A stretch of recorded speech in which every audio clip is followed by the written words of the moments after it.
Hello दोस्तों, बालाजी हिंदी की दुनिया में आप सभी का स्वागत है। मैं अमृता बरनवाल, आपकी हिंदी एजुकेटर। तो कैसे हैं आप सभी लोग? मुझे ज़रूर से बताइएगा।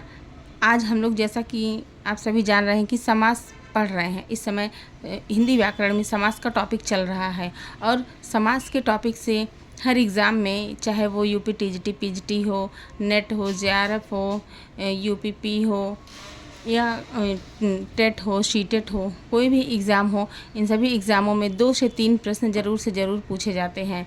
मैक्सिमम 4 से 5 भी पूछ लिए जाते हैं, लेकिन 2 से 3 तो श्योरली पूछे ही जाते हैं। तो आप सभी लोग मेरे साथ जुड़ करके इस समास की क्लास को पढ़िए। अगर आपने इस क्लास को अच्छे से पढ़ लिया तो मुझे पूरा विश्वास है समाज से रिलेटेड कोई भी क्वेश्चन आपका किसी भी एग्ज़ाम में नहीं गलत होगा। और हिंदी में अगर आपने व्याकरण के टॉपिक को पूरे अच्छे से पढ़ लिया तो आपका हिंदी बहुत अच्छे से तैयार हो जाएगा। व्याकरण का कोई भी क्वेश्चन गलत होने का कोई भी चांस नहीं रहेगा। तो चलिए समास की क्लास को हम शुरू करते हैं। पहले हम रिवीजन करेंगे, फिर उसके बाद नया क्लास शुरू करेंगे।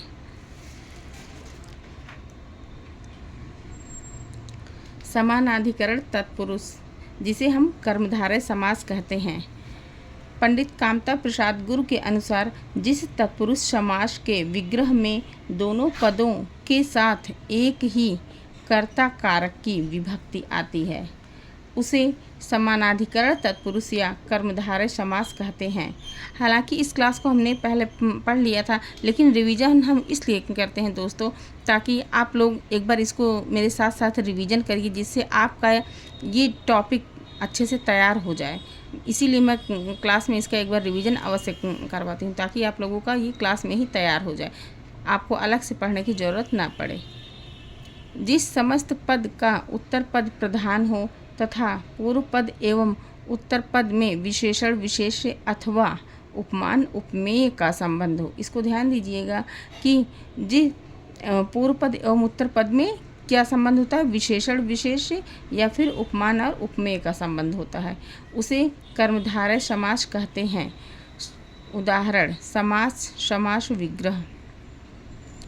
अंधविश्वास, अंध है जो विश्वास, विशेषण पूर्व पद। यहाँ हम देख पा रहे हैं कि पूर्व पद में विशेषण है अंध। अंध क्या है? विशेषण है। अंध या अंधा ये विशेषण है, और ये जो विश्वास है ये क्या है? ये विशेष्य है। छुट भैया, छोटा है जो भैया। नराधम, अधम है जो नरों में, विशेषणोत्तर पद। यहाँ हम देख पा रहे हैं कि उत्तर पद में विशेषण है अधम। अधम क्या है? विशेषण। और ये कहाँ आया है? बाद में आया है। पहले क्या है? नर। नर क्या है? विशेष है, और अधम विशेषण। ऊंच नीच, ऊंचा है जो नीचा है, विशेषणों उभय पद। यहाँ हम देख पा रहे हैं कि दोनों पदों में, पूर्व पद और उत्तर पद दोनों पदों में ही विशेषण है। श्याम सुंदर, श्याम जो सुंदर है, विशेष पूर्व पद। यहाँ पूर्व पद में विशेष्य है। द्विगु समास या संख्या पूर्व पद। द्विगु समास को और किस नाम से जाना जाता है? तो संख्या पूर्व पद के नाम से भी जाना जाता है। पंडित कामता प्रसाद गुरु के अनुसार जिस कर्मधारय समास में पहला पद संख्यावाचक होता है और जिससे समुदाय का बोध होता है, उसे संख्या पूर्व पद कर्मधारय समास कहते हैं। इसी समास को संस्कृत व्याकरण में द्विगु समास कहते हैं। द्विगु समास में पहला पद संख्यावाची तथा उत्तर पद प्रधान होता है।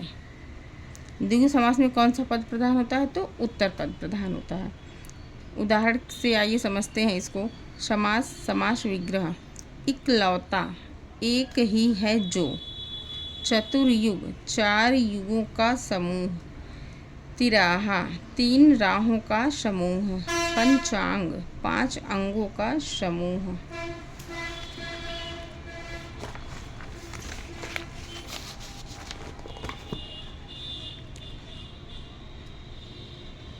द्वंद्व समास। द्वंद्व समास में समस्त पद के दोनों पद प्रधान होते हैं। द्वंद्व समास में क्या होता है कि दोनों पद प्रधान होता है। अब तक हमने देखा कर्मधारय समास में कभी जो है पूर्व पद जो था वो प्रधान था, कभी उत्तर पद प्रधान था। लेकिन यहाँ हम देख रहे हैं कि द्वंद्व समास में दोनों पद क्या होते हैं, प्रधान होते हैं। और ये जो है और या एवं शब्द से जुड़े होते हैं, अर्थात समस्त पद का जब हम विग्रह करते हैं तो बीच में और या एवं शब्द लगाना पड़ता है। इसमें दोनों को मिलाते समय मध्य स्थित योजक लुप्त हो जाता है। सॉरी दोस्तों, बाहर का आवाज़ आपको थोड़ा डिस्टर्ब कर रहा है, इसके लिए प्लीज़ सॉरी। इसको आप ध्यान मत दीजिएगा, प्लीज़ अवॉइड करते चलिएगा। द्वंद्व समास 3 प्रकार का होता है। नंबर 1 इतरेतर द्वंद्व, नंबर 2 समाहार द्वंद्व,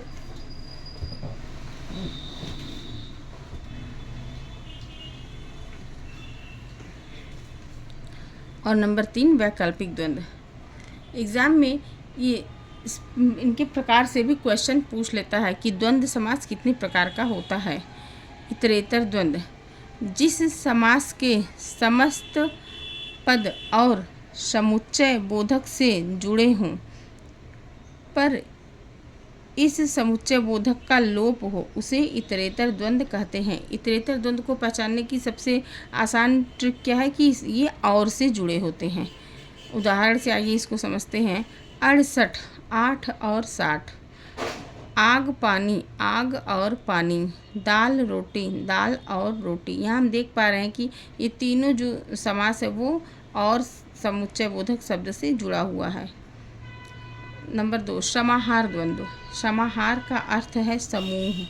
जिस द्वंद्व समास से उसके समस्त पदों के अर्थ के अतिरिक्त उसी प्रकार का और भी अर्थ सूचित हो, उसे समाहार द्वंद्व कहते हैं। जैसे उदाहरण के माध्यम से चलिए देखते हैं इसको। उछल कूद, यहाँ देख पा रहे हैं उछलना कूदना आदि। इसमें जो है आदि जुड़ा हुआ है।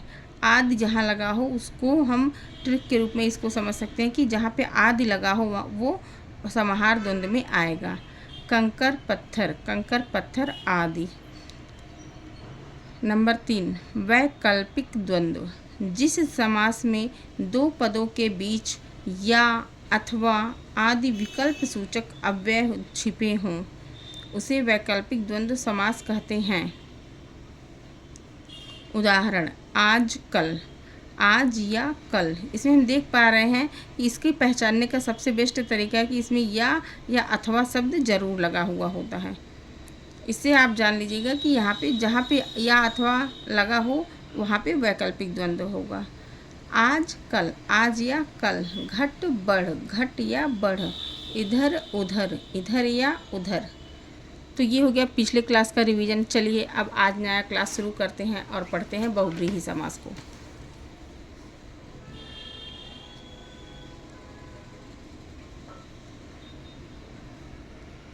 बहुव्रीहि समास। कामता प्रसाद गुरु के अनुसार जिस समास में कोई भी पद प्रधान नहीं होता और जो अपने पदों से भिन्न किसी संज्ञा का विशेषण होता है, उसे बहुव्रीहि समास कहते हैं। बहुव्रीहि समास किसे कहते हैं कि जिसमें कोई भी पद प्रधान ना होकर के अन्य पद प्रधान हो जाए, वहाँ पे बहुव्रीहि समास होता है। दूसरे शब्दों में जहाँ पहला पद और दूसरा पद मिलकर किसी तीसरे पद की ओर संकेत करते हैं, वहाँ बहुव्रीहि समास होता है। बहुव्रीहि का अर्थ है बहु बराबर बहुत। बहु का अर्थ क्या है, बहुत। और व्रीहि का अर्थ क्या है, धान्य वाला व्यक्ति, अर्थात संपन्न व्यक्ति। बहुव्रीहि जो है ये अपने आप में ही स्वयं बहुव्रीहि का उदाहरण है।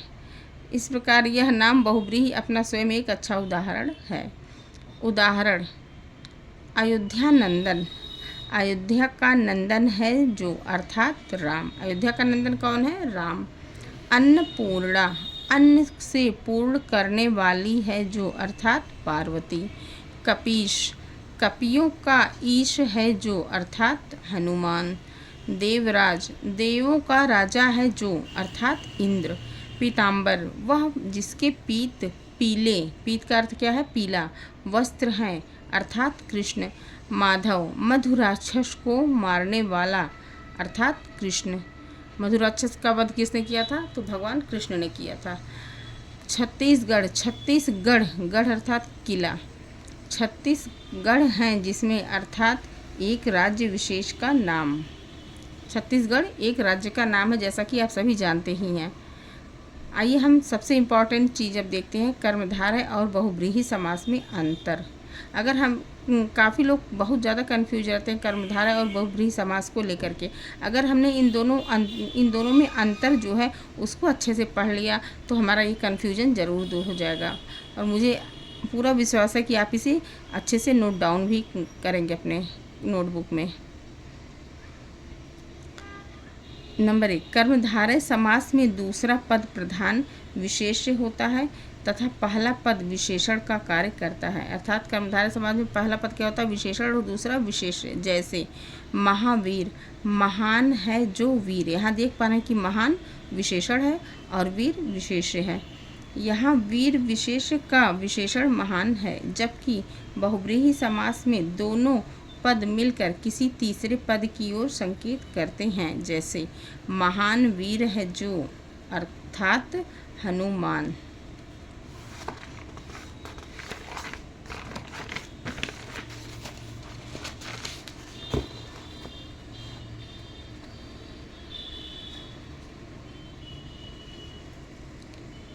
नंबर 2, कर्मधारय समास में समस्त पद का एक पद दूसरे पद का विशेषण या उपमान होता है। कर्मधारय समास में क्या होता है? समस्त पद जो है, समस्त पद का एक पद दूसरे पद का विशेषण या उपमान होता है और इसमें शब्दार्थ प्रधान होता है। कर्मधारय समास में क्या होता है? शब्दार्थ प्रधान होता है। इसको अंडरलाइन करिए। किंतु बहुव्रीहि समास के दोनों पदों में आपस में केवल विशेष्य और विशेषण या उपमेय उपमान का ही भाव संबंध नहीं पाया जाता, अपितु बहुव्रीहि के दोनों ही पद किसी अन्य संज्ञा आदि के विशेषण होते हैं और इसका अर्थ शब्द खंडों के अर्थ से सर्वदा भिन्न भी होता है। निम्नांकित उदाहरणों से कर्मधारय और बहुव्रीहि समास को स्पष्टतः समझा जा सकता है। आइए उदाहरण के माध्यम से इसको समझते हैं। समस्त पद, कर्मधारय और बहुव्रीहि समास। पीताम्बर, पीताम्बर अगर कर्मधारय समास में है तो इसका समास विग्रह होगा पीत, पीला है जो अंबर वस्त्र। और यदि बहुव्रीहि समास में होगा तो इसका विग्रह होगा पीले पीत अंबर वस्त्र है जिसके, अर्थात कृष्ण। अगर एग्ज़ाम में ऑप्शन में बहुव्रीहि और कर्मधारय दोनों हों तो आप जो है टिक बहुव्रीहि समास को करेंगे, अर्थात प्राथमिकता बहुव्रीहि समास को आप देंगे। इसको ध्यान में रखिएगा दोस्तों। कुमति, कुत्सित है जो मति, ये किस में हो गया? कर्मधारय समास में। और कुत्सित मति है जिसकी, अर्थात कोई आदमी, ये कहाँ किस में आएगा? बहुव्रीहि समास में। नोट, कुछ समस्त पद ऐसे भी होते हैं जिनका विग्रह भिन्न भिन्न प्रकार से किया जाता है, उनके विग्रह अनुसार समास भी बदल जाता है। जैसे यथा सत्यव्रत। अब देखिए सत्यव्रत में कितने समास हो सकते हैं, कम से कम 4 तो यहाँ पे हुए ही हैं, इसको आप ध्यान में रखिएगा। सत्यव्रत, सत्य और व्रत, अगर सत्य व्रत जो है और से जुड़ा हुआ है तो वहाँ पे द्वंद्व समास हो जाएगा। सत्य व्रत, सत्य ही है व्रत जो, तो यहाँ पे कर्मधारय समास होगा। सत्य व्रत, सत्य का व्रत, का की के रा री रे ना नी ने, अर्थात संबंध तत्पुरुष, ये तत्पुरुष समास होगा। और तत्पुरुष समास में भी कौन सा? संबंध तत्पुरुष। सत्यव्रत, सत्यव्रत है जिसका वह व्यक्ति, यहाँ पे तीसरे का बोध हो गया ना। सत्यव्रत है जिसका वह व्यक्ति, व्यक्ति अर्थात तीसरा यहाँ पे आ गया तो हो गया यहाँ पे बहुव्रीहि समास। तो आज हमने बहुव्रीहि समास को देखा और बहुव्रीहि समास और कर्मधारय समास में जो अंतर है उसको भी हमने पढ़ा। तो आज आपको मेरी क्लास कैसी लगी और आपको कितना समझ में आया सॉरी,